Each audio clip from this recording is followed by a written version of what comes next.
Close Encounters of the Ninth. The Ninth. Yeah. I bet you never heard of the Ninth. I bet you heard of the Fifth, maybe. The Seventh, if you've really like dug extensively into the topic, maybe. But the Ninth, and applaud you if you have. That's rare.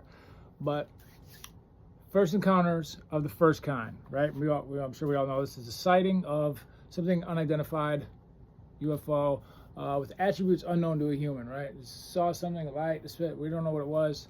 First kind. Close encounters of the second kind was the occupants of the UFO left like terrain damage, some kind of evidence, right? A crop circle, scarred animals, radiation, some sort of unnatural physical occurrence. Close encounters of the third kind, or the movie, where the UFO or alien is spotted with visual confirmation. Speaking of alien, little side note, alien, if you spell it backwards, it's NEIL.A. Alien, NEIL.A. Neil Armstrong. Anagram. They use anagrams, they use palindromes, etymology, syncretism, symbolism, logoology. They use it, it's a thing. Gematria. Anyway, numerology, did I say that? Close encounters of the fourth kind. It's where a human is abducted by the extraterrestrial.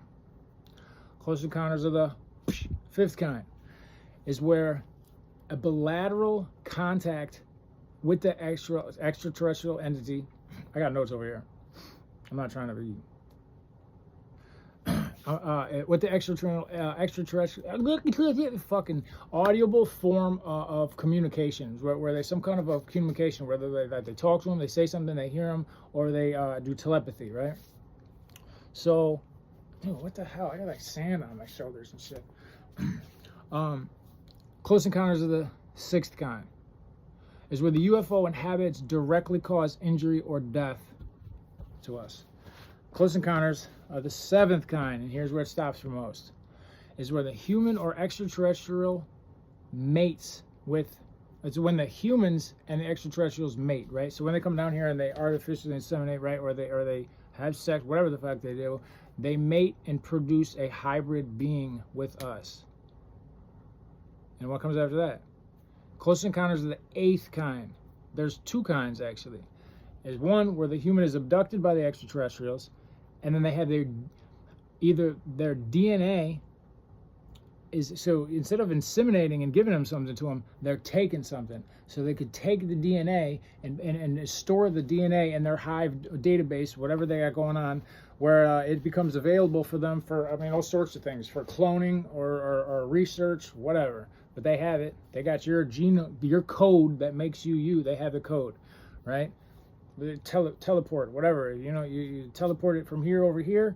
You have the code. You just build the building blocks, go up over here, and then you destroy this one. So you're really not teleporting. You're being destroyed, and then they're rebuilding. That's not teleporting. That's not walking through a door. That's being murdered and then cloned. So is it really you waking up on the other side? Fuck that. I'll use the door. I'll take the bus. I'll go the long way. I'll be all right. The second kind is where the human is physically directly brought back with the aliens back to their civilization or dimension. Is the eighth kind, right? Taking something from them, whether or not be them or their DNA, for whatever purposes. Close encounters of the ninth kind. This is where shit gets dark. A human is abducted by the extraterrestrials and their consciousness is extracted out of the body. This is done through extreme pain. At pain levels, at the peak of it, like the soul, the consciousness, it's almost voluntarily, like it wants to get out of the body. It tries to go to another place, and where they're waiting for it, and then they extract it, and then they contain it. This is specifically is done by the Zeta Reticuli, whatever the hell you say it, the gray aliens, the tall gray aliens, right? Those short ones are their biological androids. They're meat sleeves. They're biological. They're not robots, but they're containers. There's no souls in them. They just are just doing. They're just following orders. That's why they're like real robotic like. But the tall ones, we'll skip that part. Who knows?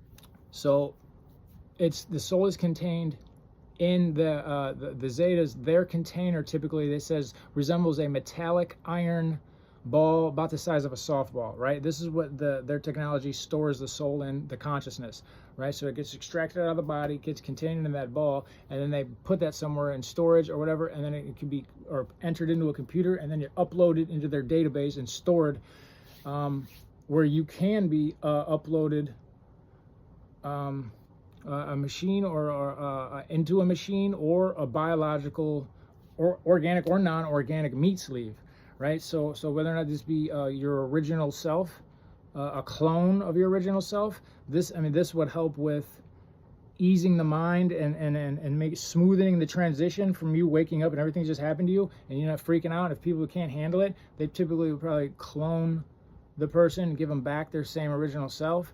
But I mean, after you've done this a few times, or that becomes your new home, or whatever the case may be, the option is there to put you in anything: a black guy, a white guy, an animal, whatever kind of container they want. They dump that consciousness in it. You wake up in it. That's your new body. Or it could be complete android, whatever they see fit, whatever you see fit, whatever the scenario. So, the movie Star Wars, that's where they get this from, right? The clones, the white clones, the gray aliens, so to speak, and they're clones because they are clones, and they're all why do they all look the same? Why if you have the capability to make them look different? Well, the big head of the gray, it's just a default sleeve. It's just typical when you don't know you just defaultly put them in the gray alien. If you have specifics or a choice or a preference, they'll put you in whatever. You know what I'm saying? But the big head is for more space, more brain power, right? The lack of the reproductive system is because mating is non-existent, so now they're going to it's been replaced with uploading and downloading souls into the bodies. The gray skin is from the lack of the sun.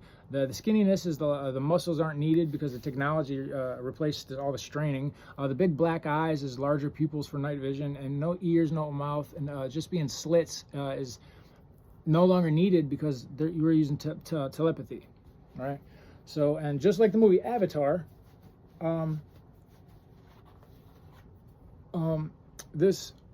another one that gets their idea from the Greys, right? Their consciousness is always stored, right, in the Greys database. So even when the body and it's living its life off somewhere, go off to this planet or whatever the hell is going on, or even if you can't leave planet, whatever the scenario is, wherever it's at, its real location where it's resonating is back at the database, because that's where the soul's at. It's just perceiving living a life through that body. So if that body dies, then the soul wakes up back in the database because it never left the database. It's been trapped in the database.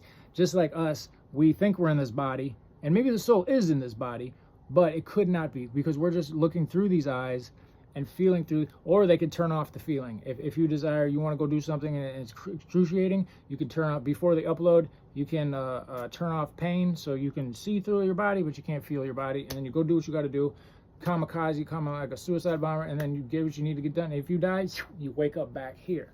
Now, being in the database without form, without a body, it's said that 100% of the subjects go absolutely insane, screaming nonstop, panicking. Like, it's not natural for us to be in a computer program. Like, can't imagine what they freak the fuck out, right? Every time. It don't matter how tough you are, a Viking, it don't matter who you are, bro. You're gonna freak the fuck. It's not human. It's not natural. It's fucked up. So theoretically, the trapped consciousness would have to be their soldier. It would have to be their slave, to whom controlled the database, right? Because possibly with some sort of a currency earned with every mission they do. I mean, with someone then hanging over your head like that, you possibly could do missions for them and earn currency to get some sort of pleasure, some sort of entertainment, something, maybe in between missions or something, or whatever they have you doing or want you to do or make you do or build or do or kill or whatever, extract or do this or that. I mean, whatever they see fit, you have to do it. And then you could accumulate some kind of a currency that's stored somehow, and then you would have to purchase your new meat sleeve. So if you die and you don't have enough currency, you're going to be stuck in the void. You're going to be stuck, you know, the computer. So you want to be able to get enough money saved up on your name, so when you die, that you'll have it on your books, so to speak. So then you'll wake up in another body, and then they'll just deduct it from your account. So this way, you're like, okay, I got to keep getting, and then you keep saving up. You keep be like, okay, I got 4 bodies left, and 5, 6 bodies. It's like, when's this going to end, bro? This is why you say no to transhumanism. All right? Well, I'm going to merge. I'm going to put a computer chip in my head. So no. Think about it, man. Think about this. Bro, stay human. Say no to transhumanism. Close encounters of the 9th kind, my ass.